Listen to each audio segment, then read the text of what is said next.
Hey food lovers, today I'm sharing a recipe that's not only healthy but incredibly delicious. Get ready for the best quinoa salad you've ever had. This salad mixes fluffy quinoa with protein-packed chickpeas, crisp red bell pepper, cool cucumber, fresh parsley, and a zesty lemon dressing.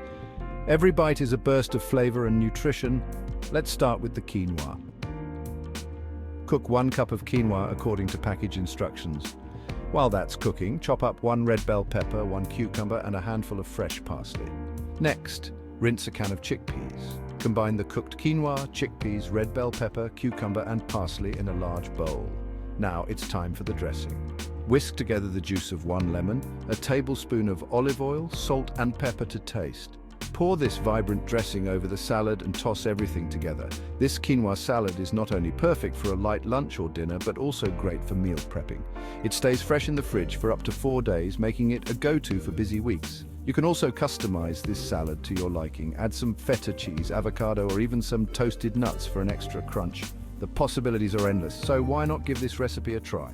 Trust me, it's a game changer. If you enjoyed this video, don't forget to hit that subscribe button and join our community for more awesome content. Thanks for watching and happy cooking.